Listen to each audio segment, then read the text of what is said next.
கிறிஸ்துவில் பிரியமானவர்களே, ஆண்டவராகிய இயேசுவின் இனிய நாமத்தில் உங்களை சந்திப்பதில் பெருமகிழ்ச்சி அடைகிறேன்.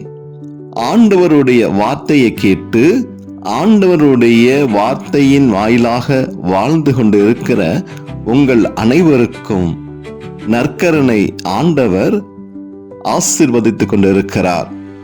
நற்கருணையில் வீற்றிருக்கும் அந்த பிரசன்னம், அந்த கிருபை நிறைந்த வல்லமையான இயேசுவினுடைய உடல் உங்களையும் என்னையும் பார்த்து கொண்டிருக்கின்றது.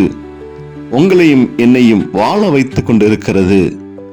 எப்பமெல்லாம் நமக்கு சோதனைகள் வேதனைகள் வருகின்றதோ அப்போதெல்லாம் ஆண்டவருடைய வார்த்தைகள் நம்மளை ஆழப்படுத்தி விசுவாசத்திலே இழுத்து சென்று வாழ வைத்துக் கொண்டிருக்கின்றது. இயேசுவின் நாமத்தில் நீங்கள் எதையெல்லாம் கேட்பீர்களோ அதையெல்லாம் பெற்றுக்கொண்டீர்கள் என்ற ஒரு விசுவாசத்தோடு இன்றைய நற்கருணை வழிபாட்டில் நாம் கடந்து செல்ல இருக்கின்றோம். நற்கருணை ஆண்டவரோடு பேசி உறவாடி அவர் வாயிலாக பல்வேறு காரியங்களை நாம் பெற வேண்டும் என்பதுதான் ஒவ்வொருவருடைய விருப்பமாக இருந்து கொண்டிருக்கிறது. நற்கருணை இல்லாமல் எந்த ஒரு கிறிஸ்தவராலும் வாழ முடியாத நிலை இருந்து கொண்டிருக்கிறது. ஆண்டவரை ஏற்றுக்கொண்டு கிறிஸ்துவ வழியில் வாழ்கின்ற ஒவ்வொரு நபர்களும் கிறிஸ்துவை அடையாளப்படுத்தி கிறிஸ்தவனாக வாழ்ந்து கொண்டிருக்கிற ஒவ்வொரு மனிதர்களுக்கும் இந்த இயேசுவினுடைய உடல் நமக்கு ஒரு இன்றியமையாத பொருளாக, ஆசீர்வாதமாக, இறை பற்றாக, ஆண்டவருடைய பலனாக, அவர் இரத்தமாக, உடலாக, வார்த்தையாக, ஆசீர்வாதமாக, மருந்தாக இருந்து கொண்டிருக்கிறது. இப்படி பல்வேறு விதமான வார்த்தைகளை நாம் சொல்லிக்கொண்டே போய் கொண்டிருக்கலாம். ஆனால் கிறிஸ்தவர்கள் என்று அடையாளம் பெற்ற நாம் ஆண்டவருடைய வார்த்தையின்படி நடக்கின்றோமா? ஆண்டவருடைய வார்த்தைகளை கேட்டு அதன்படி வாழ்ந்து கொண்டிருக்கின்றோமா என்று சிந்திக்க நாம் அழைக்கப்படுகின்றோம். விவிலியம் வாசிப்பது இன்று குறைந்து கொண்டே போய் கொண்டிருக்கிறது. ஜெபிப்பது குறைந்து கொண்டே போய் கொண்டிருக்கிறது. ஆண்டவரோடு பேசக்கூடிய நேரங்கள் குறைந்து கொண்டே போகின்றது. இப்படியெல்லாம் நம்முடைய வாழ்க்கை முறை மாறி மாறி இருந்து கொண்டு ஆண்டவரிடம் நின்று கொண்டு கேள்வி கேட்பது, என்னுடைய தேவைகளை ஆண்டவர் சந்திக்காமல் இருக்கின்றார், என்னுடைய ஜெபங்களை கேட்காமல் இருக்கின்றார் என்றெல்லாம் ஒரு சிலருடைய வாதமாக இருந்து கொண்டு இருக்கிறது. அன்பார்ந்தவர்களே, இதோ நற்கருணை ஆண்டவர் நம்மோடு இருக்கின்றார். வார்த்தையானவர் இதோ அப்பத்தின் வடிவில் இருந்து கொண்டிருக்கிறார். எப்பமெல்லாம் நமக்கு பலவீனங்கள், மனசோர்வுகள், தடுமாற்றங்கள் வருகிறதோ இதோ இந்த மருத்துவரை அணுகி, சிலுவை நாதரை அணுகி நாம் ஜெபிக்கப்படுகின்ற போது ஆழமான விசுவாசம், ஆண்டவர் என்னோடு பேசுகிறார், அவர் உடல் என்னோடு வருகிறது, என் பாடுகள் மாறுகின்றது, என் ஜெபங்களுக்கு பதில் கிடைக்கின்றது என்றெல்லாம் சொல்லி ஒரு விசுவாச வாழ்வுதான் நம்மை இன்று வரை வாழ வைத்து கொண்டு இருக்கின்றது என்பது ஒரு உண்மை. அன்பார்ந்தவர்களே, இப்படியாக ஒரு கதை. ஒரு அழகான கிராமத்தில் ஒரு அழகான குடும்பம். அழகான குடும்பம் என்றால் கணவன், மனைவி, 2 பிள்ளைகள், ஆணும் பெண்ணுமாக 2 பிள்ளைகள் சந்தோஷமாக வாழ்ந்து கொண்டிருக்கிற அந்த குடும்ப தலைவருக்கு ஒரு நோயின் நிமித்தமாக மருத்துவமனையில் அனுமதிக்கப்படுகின்றார். மருத்துவர்களால் கைவிடப்படுகின்றார்.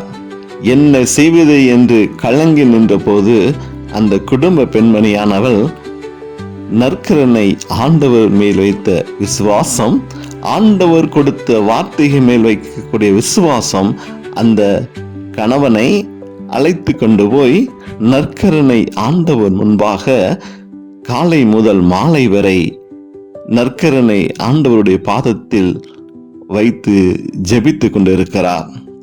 அவருக்கு தெரியும், இயேசுவினுடைய வார்த்தைகள் என் கணவரை குணமாக்கும், நற்கருணை என் கணவரை குணமாக்கும் என்று சொல்லி ஆண்டவரோடு ஜெபிக்க ஆரம்பிக்கின்றான். காலையில் ஆரம்பிக்கப்பட்ட அந்த ஜெபம் கண்ணீரோடு ஆண்டவருடைய பாதத்திலே நற்கருணை முன்பாக நற்கருணையோடு வேண்டிக் கொண்டே இருக்கிறார். மணி 12 ஆகிறது, 3 ஆகிறது, 4 ஆகின்றது. ஜெபங்கள் விடுவது போல் இல்லை. கணவனும் நோயிலிருந்து மீள்வதாக இல்லை. ஆனால் அந்த பெண்மணியானவள் ஆண்டவருடைய வார்த்தைகளை சொல்லி சொல்லி ஜெபித்தாராம். விவிலியத்திலே நிறைய இடங்களிலே ஆண்டவர் வார்த்தையின் வழியாக அற்புதங்களை செய்திருக்கிறார், அதிசயங்களை செய்திருக்கிறார். உன்னுடைய பலவீனத்தில் நான் பெலனாயிருப்பேன் என்று எத்தனையோ இடங்களிலே எத்தனையோ அற்புதங்களை செய்த ஆண்டவர் இந்த பெண்மணியானவளுடைய ஜெபத்திலும் மனம் இறங்கி, ஆண்டவரே நீங்கள் பல அற்புதங்கள் செய்திருக்கிறீங்க, நான் விசுவாசம் வைக்கிறேன், என் கணவரை இந்த இடங்களில் இருந்து ஒரு நோயற்ற மனிதனாகத்தான் நான் கூட்டிக் கொண்டு செல்வேன் என்று சொல்லி தன் கணவனை வைத்து ஜெபித்துக் கொண்டு இருந்தாராம். மாலை வேளையில் ஆனவுடன் அந்த கணவர் எழுந்து உட்கார்ந்து, ஏன் நம்ம இங்கே இருக்கின்றோம், என்னை எங்கே கொண்டு வைத்திருக்கிறார் என்று சொல்லி மறிக்கும் தருவாயில் மருத்துவர்களால் கைவிடப்பட்ட அந்த மனிதர் எழுந்து உட்கார்ந்தாராம்.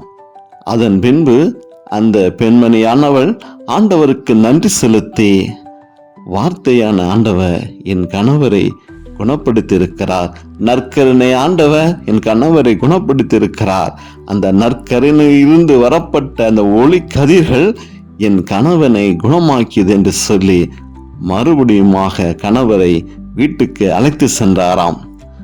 அடுத்த நாள் எந்த மருத்துவர்களால் கைவிடப்பட்டாரோ அதே மருத்துவர்களை சந்தித்து மீண்டுமாக பரிசோதனைக்கு கடந்து சென்றாராம்.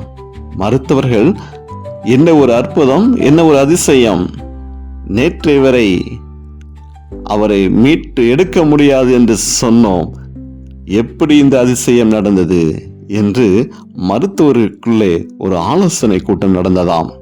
அப்போதுதான் இந்த பெண்மணியானவள் அவரிடம் சொல்லியிருக்கிறார், என்னுடைய அற்புதர், என்னுடைய நற்கருணை, என்னுடைய ஜெபம், இயேசுவினுடைய வார்த்தை, இதுதான் என் கணவரை வாழ வைத்தது, மீண்டுமாக வாழ்வு கொடுத்திருக்கின்றது என்று சொல்லி ஒரு சாட்சியுள்ள குடும்பமாக வாழ்ந்து கொண்டு வந்ததாம்.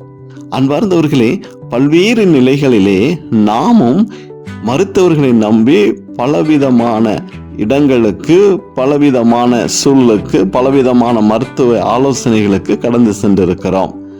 யாரெல்லாம் எங்கெங்கெல்லாம் சொல்கிறார்களோ அங்கேயெல்லாம் நாம் சென்று நோய் குணமாக வேண்டும், மறுபடியுமாக ஒரு வாழ்க்கை வேண்டும் என்று சொல்லி பலரது ஆலோசனை கேட்டு பல பக்கமாக 4 திசைகளில் சென்று ஆலோசித்து வருகிறோம். ஆனால் நற்கருணை ஆண்டவர் மேல் வைக்கக்கூடிய விசுவாசம் குன்றியவர்களாக அநேக நபர் வாழ்ந்து கொண்டு இருக்கிறோம். சிந்தித்து பார்ப்போம், ஆண்டவரோடு ஜெபிப்போம். ஆண்டவர் கொடுத்த அந்த விவிலியத்தின் வாயிலாக பல்வேறு அதிசயங்கள் அற்புதங்களும் கொட்டி கிடக்கின்றது. அந்த வார்த்தைகளை சொல்லி நாம் ஜெபிக்கப்படுகின்ற போது, இயேசுவின் நாமத்தை சொல்லி ஜெபிக்கப்படுகின்ற போது, அங்க ஒரு வல்லமை, அங்க ஒரு விடுதலை, அங்க ஒரு ஆசீர்வாதம் கடந்து வந்து கொண்டு இருப்பதை உங்களாலும் என்னாலும் மறுக்க முடியாது. இந்த நற்கருணை ஆண்டவரோடு நம் ஆழமான விசுவாசத்தோடு இன்றைய தினத்தில் நாம் ஜெபிக்கப்படுகின்ற போது, இயேசுவினுடைய வார்த்தை எவ்வளவு முக்கியமானது, இயேசுவினுடைய வார்த்தைகள் நிமித்தமாக எத்தனை அதிசயங்கள், அற்புதங்கள் விவிலியத்திலே கொட்டி கிடக்கின்றது. ஆண்டவர் செய்த அற்புதங்கள் அது அப்படியே வார்த்தையாக, எழுத்தாக விவிலியத்தில் காணப்பட்டு கொண்டு இருக்கிறது. அன்பார்ந்தவர்களே, இப்படியான ஒரு ஆழமான விசுவாசத்தோடு நாம் ஜெபிக்கப்படுகின்ற போது நம்மளுடைய வாழ்க்கையிலும் ஆண்டவர் அதிசயங்களை செய்வார். அன்பின் பரலோக பிதாவே, இந்த நாளை கொடுத்தமைக்காக நன்றி செலுத்துகிறேன் ஆண்டவரே. இந்த நாளின் வழியாக இப்படியான ஒரு விசுவாச வாழ்க்கையில் என்னை அழைத்து வந்ததற்காக நன்றி செலுத்துகிறேன் ஆண்டவரே. அப்பா, உமது வார்த்தையின் மேல விசுவாசம் வைக்கிறேன், இயேசுவின் நாமத்தின் மேல் விசுவாசம் வைக்கிறேன் ஆண்டவரே. இயேசுவின் நாமம்தான் இன்று எங்களை வாழ வைத்துக் கொண்டிருக்கிறது. உலகத்திலே சமாதானத்தை கொடுத்து கொண்டு இருக்கிறது. இயேசுவின் நாமத்தின் நிமித்தமாக எதெல்லாம் கேட்பீர்களோ அதெல்லாம் பெற்றுக்கொண்டோம் என்ற ஒரு விசுவாசத்தோடு நாங்கள் வாழ்ந்து கொண்டு இருக்கிறோம். ஆண்டவரே, என்னுடைய வாழ்க்கையிலும் எனக்கு அருகில் இருக்கக்கூடிய தெரிந்தவர்கள், பழகியவர்கள், நண்பர்கள், அவருடைய வாழ்க்கையிலும் ஆண்டவருடைய வார்த்தை அதிசயங்களும் அற்புதங்களையும் செய்ய வேண்டுமாக நாங்கள் ஜெபிக்கிறோம். ஆண்டவரே அப்பா, எத்தனை அதிசயங்கள் ஆண்டவரே அந்த விவிலியத்தில் கொட்டி கிடக்கின்றது. உமது வார்த்தை அதிசயங்களை காண செய்தது, அற்புதங்களை காண செய்து, இதோ என்னுடைய வாழ்க்கையிலும் ஆண்டவரே உமது வார்த்தையை நான் புறக்கணித்திருக்கின்றேன், உமது வார்த்தையை நான் விமர்சித்திருக்கின்றேன். ஆண்டவரே, உமது வார்த்தை மதிக்காமல் இருந்திருக்கிறேன். உமது வார்த்தையை கேட்பதற்கு என் மனம் தயாராகவில்லை. உமது வார்த்தையை என் உள்ளத்தில் இருத்துவதற்கு, உமது வார்த்தையை என் உள்ளத்தில் நிறுத்தி வைப்பதற்கு என் மனம் இடம் கொடுக்கவில்லை. ஆண்டவரே, அதிசயங்கள் அதிசயங்கள் அதிசயங்கள் ஆண்டவரே, வார்த்தை மேல் இருக்கக்கூடிய ஒரு அதிசயம் ஆண்டவரே, ஒரு ஆசீர்வாதம் இன்று எனக்கு வேண்டும், என் குடும்பங்களுக்கு வேண்டும். ஆண்டவரே, இதன் வழியாக அநேகருக்கு நான் உமது வார்த்தையை சொல்லி நான் ஜெபிக்க வேண்டும். ஆண்டவரே அப்பா, உமது வார்த்தைகளை சொல்லி நான் ஜெபிக்கப்படுகின்ற போது ஆண்டவரே, என்னுடைய ஜெபத்தில் ஒரு வல்லமை அவர்களுக்கு கடந்து செல்ல வேண்டும். ஆண்டவரே, அப்படியாக ஆண்டவரே, நான் வார்த்தைகளை சொல்லி வார்த்தை மேல் விசுவாசம் வைத்து நான் ஜெபிக்கக்கூடிய பிள்ளையாக மாறுவதற்கு தேவனுடைய கரம் என்னை தொட வேண்டும். ஆண்டவரே, என்னை ஆசீர்வாதத்தில் நிரப்ப வேண்டும். நற்கரனே ஆண்டவரே அப்பா, என் மேல் மனம் இறங்குங்க ஆண்டவரே அப்பா. உமது உடல் ஆண்டவரே, உமது வார்த்தை எங்களை வாழ வைக்க வேண்டுமா கூட ஜெபிக்கிற ஆண்டவரே அப்பா. எனக்கு ஜெபிக்கக்கூடிய ஒரு வல்லமையை கொடுங்க ராஜா. ஆண்டவரே, உமது வார்த்தைகளை வாசித்து தியானித்து அதன் வழியாக நன்மைகளை பெறக்கூடிய ஒரு கிருபை எனக்கு கொடுங்க ஆண்டவரே அப்பா.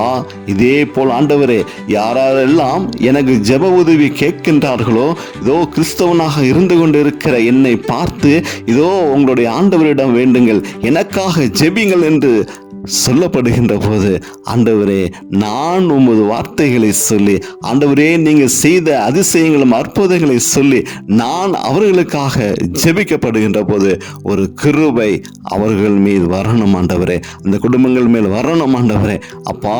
பிற மதத்தை சார்ந்தவர்கள் இயேசுவின் மேல் வைத்திருக்கக்கூடிய விசுவாசம், உமது வார்த்தைகள் மேல் வைக்கக்கூடிய விசுவாசம், கிறிஸ்தவர்களாக எங்களிடம் நீங்கள் எங்களுக்காக ஜெபிங்கள் என்று சொல்லப்படுகின்ற போது ஆண்டவரே, என் மனம் குறிப்படைகின்றது ஆண்டவரே. ஏனென்றால் நான் கிறிஸ்துவை ஏற்றுக்கொண்டு, நற்கரனை ஏற்றுக்கொண்டு நான் கிறிஸ்தவனாக வாழ்கின்ற மனிதனாக இருப்பதனால்தான் பிற மதத்தை சார்ந்தவர்கள் என்னோடு ஜெபிக்கும்படி கேட்கின்றார்கள். ஆனால் அவர்களுக்கு இருக்கக்கூடிய விசுவாசம் எனக்கு கொண்டு இருக்கிறது. எனக்கு நேரமில்லை, உம்மோடு உட்கார்ந்து ஆராதிப்பதற்கு நேரமில்லை, உமது வார்த்தைகளை வாசிப்பதற்கு நேரமில்லை, உம்மோடு ஜெபிப்பதற்கு நேரமில்லை. ஆனால் பிற மத சகோதரர்கள் கிறிஸ்தவன் மேல் வைத்திருக்கக்கூடிய விசுவாசம் என்னை துக்கப்படுத்த வைத்துக் கொண்டிருக்கிறது.